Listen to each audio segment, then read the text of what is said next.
which is hard to get to. But all it takes is one person. We don't care if the rest of us sleep. As long as one person is cleaning nonstop, the rest of us will be fine. You'll be fine. I tell you a story of my daughter. She was 7 years old. She's 32 now, so she was 7 when she first took the class. And she slept through the whole thing. She was snoring away. I have to kind of gently pinch it like that, but she slept through the whole thing. And so one day we were home, and I was about to get in the swimming pool. So I had, going like just about, and she said, 7. She said, Dad, remember what that old lady said? I'm going, what old lady?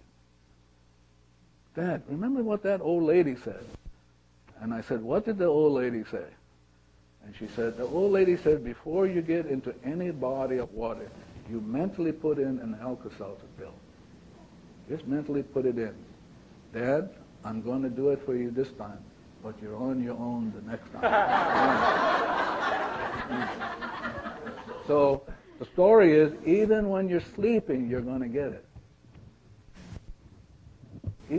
So my daughter was sleeping when Morna was teaching this course. And she just slept. Thank God she slept. She didn't have any questions, Yeah. And the other thing is, you can take this course as an absentee. If you do, we will have no questions. Yeah. So let's go over it again. So in the beginning, there was nothing. Nothing. You need to know this. Nothing. No wars, no thinking, no coping, no managing, no intention, no goals, no nothing, 0, 0, 0, 0, and this is where we want to go. We want to go back to the origin. This is the origin of your being. 0. And so I'm going to take the mind and turn it around sideways now, so you get to see the mind sideways. So here's the mind sideways. And this is 0. So I've taken the board and put it this way. So this is 0. This is you. I want you to be clear.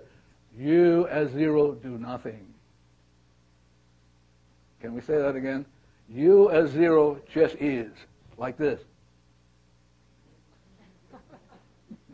And then when God goes, hello, you go. Now, when the data plays called memory, you go,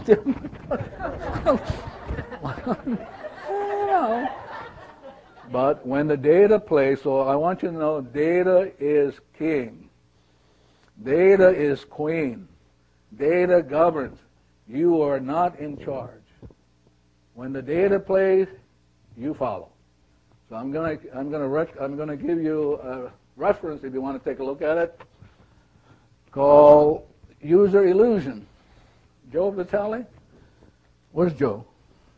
Joe, can you explain the kind of the stuff where we're talking about we don't make decisions, please? So I'm going to ask Joe, but here's a book called The User Illusion. And ultimately, the consensus, the summary of this, the work on consciousness, is you don't decide anything. You don't decide to get sick. You don't decide to get cancer. You don't decide all that. It's decided for you. So maybe Joe can tell us a little bit about it. I'll try. This is a fantastic book. Can I hold it up for a second? And I do reference in Zero Limits. So some of you, how many have already read this, The User Illusion? Some of you wouldn't get it. It's absolutely fascinating because it's pointing out that what you think is in control, your conscious mind, your intellect, your personality is not really in control at all. And in fact, there have been some tests, one of them by Benjamin Levitt, who did a test that pointed out that when you have a decision to reach for something, like I'm now reaching for this Pepsi can, that conscious decision actually began on a below conscious level. When it entered my mind, I took credit for it, and I said, oh yeah, I'm going to reach for her can because right now it feels like a great example of how I'm consciously controlling my circumstances, and it seems like this is a good thing to do. All of that took place before it was in my conscious mind. First of all, that's pretty eye-opening in itself. That what you think is your intention, now I'm a guy who's taught about the intention. I'm in the movie The Secret talking about the power of intention. I've written books about the power of intention. I now think intentions are old news. I now think intentions are a fool's game, and intentions in many ways are limitations. So first of all, if I have an intention for something, it bubbled up out of something deeper than my conscious mind. If I take credit for it, that's the user illusion. I think I own that. I think, wow, I came up with this wild intention for some business, some product, some book. That wasn't the case at all. It came from something deeper. The real question for me that gets very interesting is, where did it come from? So if an intention, an idea, a thought, actually this is one of my favorite things to do. I ask people to stop for a moment and consider, can you predict what your next thought is going to be? There isn't a single person who can. Those thoughts are just bubbling up. Where are they coming from? If you take credit for them, you've fallen for the illusion. If you sit there and wonder where they're coming from, which is where I think is a good place to be, then you end up wondering, did it come from memory, programs, data, or did it come from the divine as inspiration? And at that point, the only thing to do, and believe me, this is all I'm left to do with, is to clean. I'll give an example. When I was going to be on Steve's TV show, we rented a car and Narissa drove because I wanted to relax and be focused and save my energy for the show itself. And as we're driving there, suddenly something bubbled up that said, you should move here. I hadn't even told Narissa this because I kind of put a clamp on it. I said, I don't want to hear that. Moving costs a lot of money. It's a big energy drain. I got a lot of things going on. I don't want to hear this. The last time I was in Maui, I heard the same thing. I spent several of my days here looking at houses, which I could have been at the beach working on my tan. So, driving along, and I was in a pretty meditative space. I was very relaxed. I wasn't doing the driving. I wasn't focused on that. I'd already met Steve. I was comfortable with Steve. So it was just a matter of going over there, doing the song and dance in front of his camera. So the thoughts are bubbling up. If I take credit for the idea, oh, I got this great idea. I should move to Maui, and I can open a business here. I can move all of my business here. I can do all kind of wonderful things here and seminars here. User illusion. I didn't have that idea at all. It came from this depth. My question for myself right now is, did that come from inspiration, or did that come from the program that was thinking Maui is a cool place to live, you know, year-round beautiful weather? I mean, there's all kind of rationale, all kind of logic I could use. So the only way for me to remedy that right now is, I love you, I'm sorry, please forgive me, and thank you. Constant clearing till I can say with some sort of degree of certainty that that was an inspiration. That help? Maybe they want some questions. Question about that?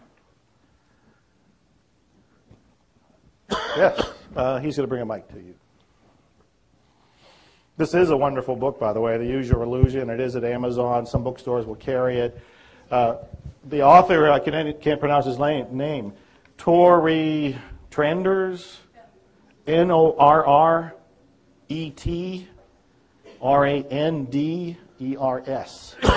I would just look it up by the title. The User Illusion. We'll leave it out for you to take a look at. David has a question. I'm David. Okay. So I'm getting that inspiration and trash both come from the divine, and I have a choice?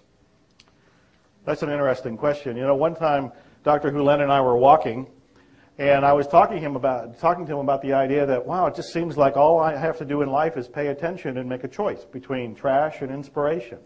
And he said, if you're still at a point where you can make a choice, you're not clear. Now that really hit me between the eyes, because what it meant was, if I'm thinking about moving to Maui, not moving to Maui, it means I'm not clear about what was coming through. If I am clean, if I am clear, and inspiration comes, I just do it. I just do it. There is no real choice at that point. So Thank you. Let me answer that question. I'm coming from zero now. This is David, this is you, zero, okay? This is zero. Zero does nothing. That's what zero does.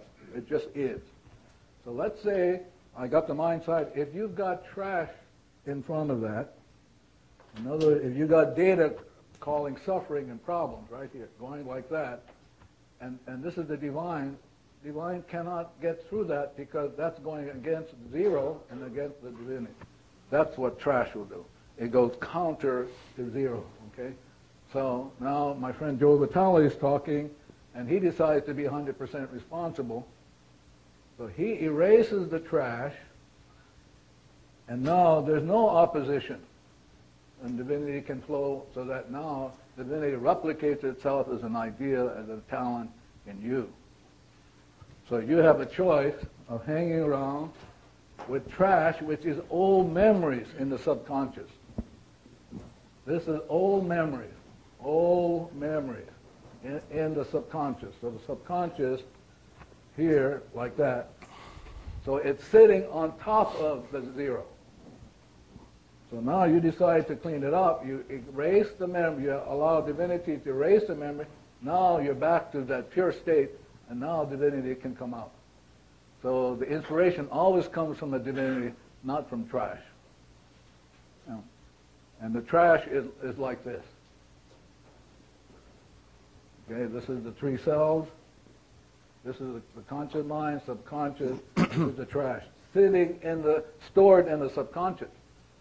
That is not inspiration. It's old stuff. That's what Shakespeare called for bemoan moan. It's going to keep playing again and again unless you decide to ask the divinity to erase it.